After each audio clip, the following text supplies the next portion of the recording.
अस्सलाम वालेकुम, welcome back to another video. उम्मीद है आप खैरियत से होंगे। आज की वीडियो में हम जो बात करेंगे वो काफ़ी सारे क्वेश्चन भी इस बारे में आए हैं कि स्टूडेंट पूछते हैं कि वहाँ की स्टूडेंट लाइफ कैसी है, एक्सपेंसेस कितने हैं और जॉब का क्या सिनेरियो है। तो इस वीडियो के अंदर मैं आपको ये सारी चीज़ें एक्सप्लेन करूँगा। सबसे पहले तो एक चीज़ मैं क्लियर करना चाहता हूँ कि काफ़ी स्टूडेंट जो हैं वो कंपेयर करते हैं यूके को तुर्की के साथ या तुर्की को यूरोप के साथ।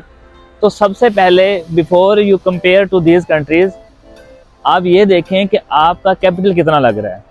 अब एवरेज बजट जो है वो तुर्की आने के लिए आपका 10 से 15 लाख का होता है, जबकि ऑन दी अदर हैंड आप यूके जाते हैं तो वहाँ का आपका बजट 50 से 70 लाख का होता है। तो there is a lot of difference between these two countries. आपको जो इनकम है, जो स्टूडेंट सोचते हैं कि बंदा वहाँ पे रहते हुए कितना कमा सकता है, इस चीज़ का कंपैरिजन भी उसी हिसाब से देखना चाहिए जितना हिसाब से आप इन्वेस्ट कर रहे हैं। अगर आप प्लान कर रहे हैं कि आप तुर्की के अंदर स्टडी वीज़ा पे आएँ और साथ में आप पार्ट टाइम जॉब करके 4 से 5 घंटे का तो आप अपने एक्सपेंसेस जो हैं वो मीट कर लें, तो ऐसा नहीं है। यहाँ पे वर्किंग शिफ्ट जो हैं वो तकरीबन 10 घंटे से लेके 12 घंटे की हैं, ठीक है। जिसे यूके के अंदर होता है कि 4 घंटे पर डे जो है स्टूडेंट को वर्क अलाउ होता है और एक वीक के अंदर 20 घंटे अलाउ होता है। उससे ज़्यादा अगर वो करेगा तो वो फिर टैक्स में आ जाता है और इस तरह से वहाँ के रूल्स एंड रेगुलेशन अप्लाई होते हैं। यहाँ पे जो है वो 10 से 12 घंटे की एक शिफ्ट होती है और जो रेगुलर स्टूडेंट है लाइक जो बैचलर के स्टूडेंट हैं उनको पूरा वीक क्लासेस अटेंड करने के लिए जाना पड़ता है। हाँ, ऑल्दो मास्टर्स के लिए जो है वहाँ पे थोड़ा सा रिलैक्सेशन हो जाती है कि ऑनलाइन क्लासेस हो जाती हैं या उनको 2 से 3 दिन जाना पड़ता है यूनिवर्सिटी, तो उनका मैनेज हो जाता है। बैचलर के स्टूडेंट के लिए जो है वो ये है कि या तो अपना 1 साल का बैकअप वो लाजमी लेके आएँ ताकि वो 1 साल अच्छे से स्टडी करें। उस दौरान वो उनको तुर्किश लैंग्वेज भी आ जाएगी और फिर जो है कि 1 साल के बाद फिर यूनिवर्सिटी भी आपको थोड़ा सा रिलैक्सेशन दे देती है कि आप अपना पार्ट टाइम जॉब भी कर लें और साथ साथ आपके जो है एक्सपेंसेस मीट हो। लेकिन ये कभी ना एक्सपेक्ट कीजिएगा कि आप बैचलर के लिए आ रहे हैं और आपको आते ही जो है आप जॉब पे चले गए और उससे ये होगा कि या तो फिर आपकी स्टडी जो है वो कम्प्लीटली डिस्टर्ब होगी। हाँ, ये है कि आप 1 सेमेस्टर नहीं जाते, फ्रीज करवा लेते हैं या इस तरह के ऑप्शंस आ जाते हैं जिससे आपके एक्सपेंसेस भी निकल आते हैं और आप जो है फिर अल्टीमेटली अपनी स्टडीज़ को भी जो है ना वो फाइनलाइज कर लेते हैं। इसके बाद नेक्स्ट जो टॉपिक है वो ये है कि यहाँ पे वेज रेट है क्या। तो अस्करी उजरत जो है वो तो ज़्यादा है, ठीक है, लाइक 30+ है, लेकिन ये है कि अब ये डिपेंड कर रहा था कि आपको जॉब कौन सी मिलती है। तो यहाँ पे मोस्टली जो है वो 4 से 5 मेजर काम हैं जिसमें आपको जॉब मिल सकती है।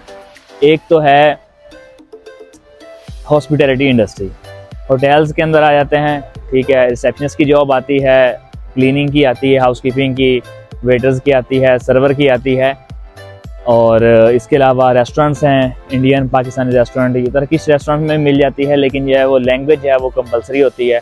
फिर जिसको जो जितनी जल्दी लैंग्वेज सीख जाता है उसको उतनी जल्दी जो है वो अच्छी जॉब भी मिल जाती हैं।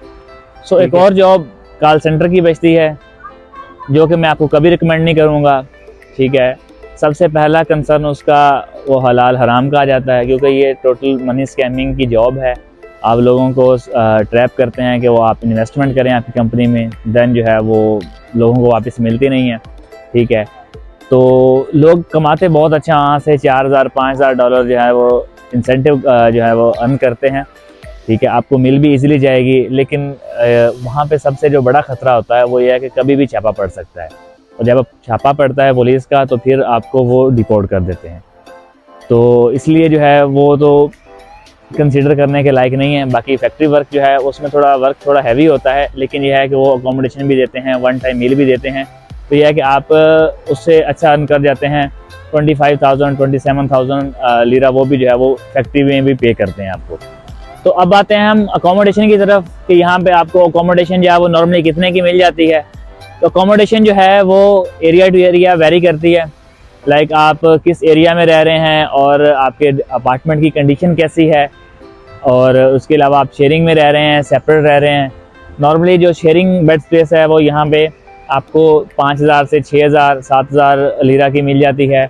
और अगर आप बात करें प्राइवेट सेपरेट रूम की तो वो आपको मिलेगा तकरीबन 10 से 12,000 लीरा में, ठीक है। और बाकी अपार्टमेंट जो है वो फर्निश्ड है अनफर्निश्ड है, वो उस पर भी डिपेंड कर रहा होता है कंडीशन कैसी है उसकी, न्यू है या ओल्ड है।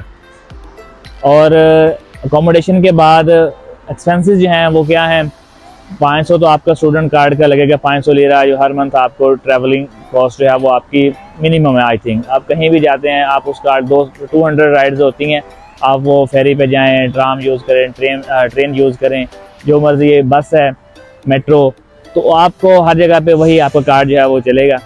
और इसके अलावा आपके ऑन एवरेज बिल्स जो हैं वो यूटिलिटी बिल्स वो 1,000 से 1,500 लीरा के दरमियान आ जाते हैं।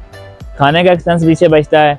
अगर आप जॉब कर रहे हैं जहाँ पे आपको 2 टाइम मील्स अलाउ है तो फिर तो आप हल्के फुल्के स्नैक्स वगैरह ये आपका एक्सपेंस है। बट ये है कि 5 से 7,000 महीने का एक स्टूडेंट का एक्सपेंस ये भी है।